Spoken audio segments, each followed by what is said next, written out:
झांसी में घरेलू विवाद बना हिंसक, महिला के मायके पक्ष ने ससुराल वालों पर बोला हमला। महिलाओं से बदसलूकी, असहलों से दहशत। दरी गिरान मोहल्ले में फैला खौफ। मुख्य आरोपी आरिफ पर पहले से दर्ज है केस। अवैध हथियारों के साथ मारपीट का आरोप। पुलिस जांच में हुआ खुलासा, मायके पक्ष की झूठी शिकायत, असली पीड़ित निकला ससुराल पक्ष। झांसी के कोतवाली थाना क्षेत्र अंतर्गत दरी गिरान मोहल्ले में सोमवार रात को एक घरेलू विवाद ने अचानक हिंसक रूप ले लिया, जहां एक महिला के मायके पक्ष के दर्जन भर से अधिक लोगों ने उसके ससुराल वालों पर न केवल जमकर मारपीट की, बल्कि महिलाओं के साथ छेड़छाड़ और बदसलूकी करने से भी बाज नहीं आए। आरोपी की कुछ लोगों के पास असले भी मौजूद थे, जिससे मोहल्ले में भय का माहौल बन गया। विवाद की जड़ बच्चों को दादी से न मिलने देना बना कारण। इस पूरे मामले की शुरुआत उस समय हुई जब दरी गिरान निवासी सकलेन पुत्र इसरार कुरैशी का अपनी पत्नी फिजा अपनी सास को बच्चों से मिलने नहीं दे रही थी, जिससे पारिवारिक तनाव बढ़ता गया। इस तनाव ने सोमवार रात को एक नया मोड़ ले लिया, जब फिजा ने मायके पक्ष को बुला लिया और फिर जो हुआ उसने पूरे मोहल्ले को हिलाकर रख दिया। ससुराल पहुंचा मायके पक्ष की गाली गलौज और मारपीट। पीड़ित सकलेन के अनुसार फिजा के मायके से उसके ससुराल अफसर, सास राबिया, भाई आरिफ, आलिम समीर, मजहर, चाचा अरशद और कई अज्ञात लोग अचानक उनके घर पहुंच गए। उन्होंने आते ही घर के सामने खड़े होकर गाली गलौज करना शुरू कर दी। जब सकलेन और उसके परिजनों ने इसका कारण पूछा तो बात इतनी बढ़ गई कि उन्होंने मिलकर लात घूंसे और डंडों से मारपीट शुरू कर दी। महिलाओं से की गई बदसलूकी और छेड़छाड़। इस पूरे घटनाक्रम में सबसे शर्मनाक पहलू यह रहा कि महिलाओं को भी नहीं बख्शा गया। सकलेन की मां जमीला के साथ न केवल धक्का मुक्की हुई है, बल्कि उन्हें चोट भी आई है। मोहल्ले के लोगों का कहना है कि कुछ हमलावरों ने महिलाओं के साथ बदसलूकी और छेड़छाड़ भी की है। इसके अलावा कई लोगों ने आरोप लगाया कि हमलावरों के पास असलहे भी थे, जिससे वे लोगों को डरा रहे थे। मुख्य आरोपी आरिफ पर पहले से दर्ज है आपराधिक मुकदमे। इस मामले में सकलेन और उसके परिजनों ने आरिफ को मुख्य आरोपी बताया है।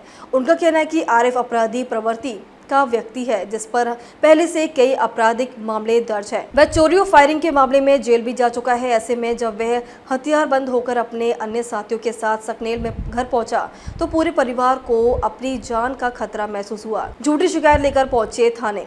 सच्चाई में हुआ खुलासा। घटना के बाद फिजा का परिवार कोतवाली थाना पहुंचा और छेड़छाड़ की झूठी शिकायत दर्ज कराने की कोशिश की, लेकिन जब पुलिस ने मामले की जांच की तो वास्तविकता सामने आई। जांच में स्पष्ट हुआ कि शिकायत झूठी थी और मारपीट की शुरुआत मायके पक्ष ने की थी।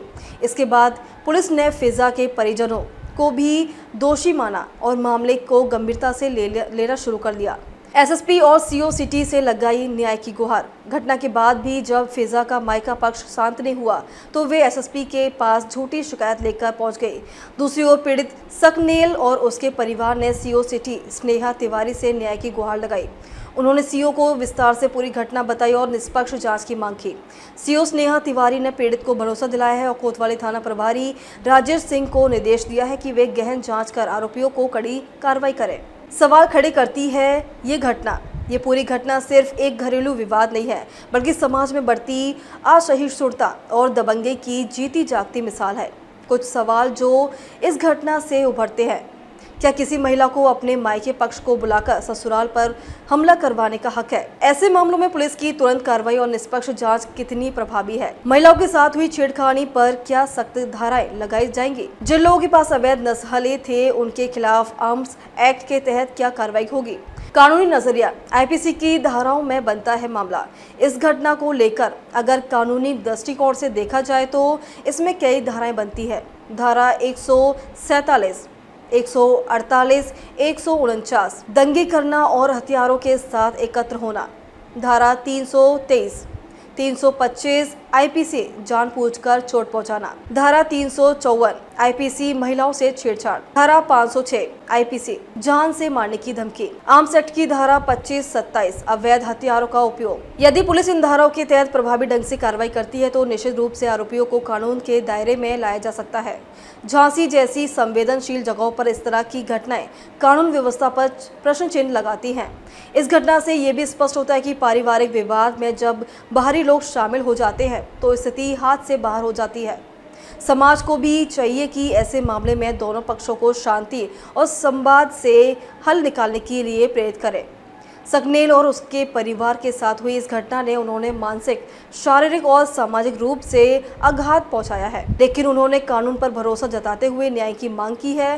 पुलिस प्रशासन ने भी उन्हें भरोसा दिलाया है कि सच्चाई सामने लाकर दोषियों पर सख्त कार्रवाई की जाएगी। अब देखना ये होगा कि प्रशासन इस घटना को कितनी गंभीरता से लेती है और दोषियों को कब तक सजा दिला पाती है। लेकिन इस घटना ने अब तक फिर ये सिद्ध कर दिया है कि घरेलू विवाद अगर समय रहते नहीं सुलझाए गए तो वे पूरे समाज के लिए खतरा बन सकते हैं। झांसी उत्तर प्रदेश से कलाम कुरैशी की रिपोर्ट। देखते रहिए आपका अपना चैनल आंचलिक खबरें, अपनों की खबर आप तक। क्या नाम है आपका? मेरा नाम रजिया कुरैशी है। क्या मामला हुआ? मामला ये हुआ है कि मेरे ना जेठ की बहू है, उसके ना घर वाले हमारे घर में घुसे रात के 1 बजे घुस के गुंडागर्दी कर रहे हैं, हम लोगों के साथ में छेड़खानी की। और भाई का नाम है आरिफ और आलिम और अरसद।